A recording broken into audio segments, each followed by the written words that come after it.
তো গাইস তোমরা দেখতে পাচ্ছ আমাদের বাড়ির মেন পেতনি, মেন শেপিনি, সে হচ্ছে শাক রান্না করছে। সেই শাকটাও লাল। আরো কি কি হয়েছে সেটা দেখো। ওধে লাল হয়ে গেছে শাক, দেখতে পাচ্ছ। তারপরে পেতনি রান্না করেছে এই কুমড়ো ভাজা। ই বাবা, এটা কি? এটা অনেক শুকনো বিট আর আলু ভাজা। এটা কি? শাকে যাবে বাদাম ভাজা। এটাকে বলছিস তুই বিট? এটা কার হৃৎপিণ্ড তুই ফালি ফালি করে কেটে ভেজেছিস? মনে হচ্ছে দেখ, মনে হচ্ছে কি মাংসের সেই এগুলো। আচ্ছা, সর্বশেষে আমি দেখাই এটা আমি রান্না করেছি, ওর জন্য এত দর্শনদারি হয়েছে। ও রান্না করেছে, সব ইনস্ট্রাকশন আমি দিয়েছি, কখন কি দেবে, দেখতে পারো, দেবে কি দেবে না। ওকে আমি শিখিয়েছি, এটাও ফালতু কথা বলছে। তারপরে হচ্ছে লুচি করেছে, হয়েছে শেপখানা একটু বিগড়ে গেছে, ওইরকমই করে, সোজা সোজা।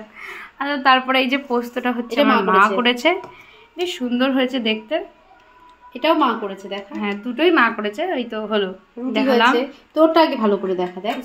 তেল নেই, দেখো তেল। এটা আমার তো এইটা বেশি দেখতে ভালো লাগছে, বিশ্বাস কর, পুরো অন্য রকমের খাবার লাগছে একটা দেখতে। তুই এগুলো এই যে শাক এখানে কিন্তু দেবো। হ্যাঁ, তুই তো তাই দিবি। তো তো এছাড়া তো আর মানে ভালো কিছু তো তুই জীবনে পারবি না। স্নান না করে এসব কেন করছিস? তুইও তো স্নান না করে এসব কেন করছিস? রান্না করে ডুববি কোথায়? স্নান টান করে না, কোথায় জঙ্গলি আফ্রিকার জঙ্গল থেকে বেরিয়ে এসছে, 1 মাস 2-3 মাস স্নান করে না, 2-3 মাস স্নান করে না। ওইটা তো ভালো স্বাস্থ্যের পক্ষে, তোর মতো তো না।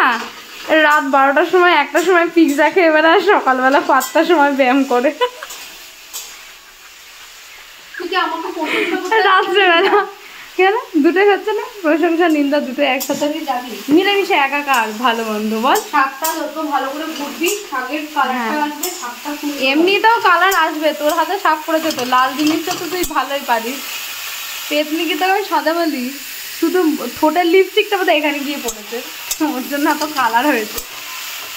কি কালার! এরকম করছিস কেন তুই? পুজো টুজো দিয়ে খেতে আসবো, খাবার একদম সাজিয়ে রেখে দিবি। গেলাম পুজো টুজো দিয়ে খেতে আসবো, খাবার আর এসে খাচ্ছি। কি রান্না হয়েছে? এটাও মা করেছে। কি রান্না হয়েছে? কি হয়েছে সবাই জানে। এর মধ্যে রুটি আছে, গোকুল পিঠে।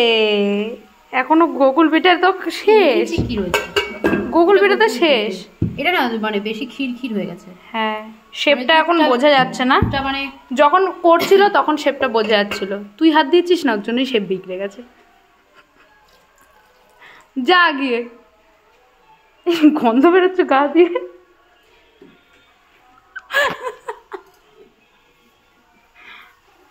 তো গাইজ আমরা এখন রাখছি, ব্যস্ত আছে পেতনি কাজ করতে। না, তোকে আমি আমার মতো সম্মান তোকে কেউ করে না, আমার মতো সম্মান তোকে কেউ করে না, বুঝলি তো? 10-12 বছর। আচ্ছা, এটা যে রান্না করছিস, সেই কুচিনাটা যে চালাতে হয় সেই হুঁশটা তো তোর নেই। আসলে কুচিনা লাগছে না, তোর না কি তো টেনে নিচ্ছে সব, মানে ঝাঝালা গন্ধ না কি তো টেনে নিচ্ছে। যখন রান্না করে বলছি কি গন্ধটা ওদিকে চলে যাচ্ছে, গন্ধ পাচ্ছি না, গন্ধটাকে ডেকে নিয়ে আয়। তখন হাওয়া ওদিকে ছিল, গন্ধ ওদিকে চলে যাচ্ছে, আমি এরম করে নিলাম গন্ধ। ঢেকে রাখি, নাহলে গন্ধ চলে যাবে তোর। হ্যাঁ ঠিক, এগুলো ঢেকে রাখ, ঘ্রাণ চলে যায়। বুঝিস নাকি রান্না কিসের জন্য ঢেকে রাখতে? আমি বলি সাধু, তুই আমি তোর থেকে সিনিয়র।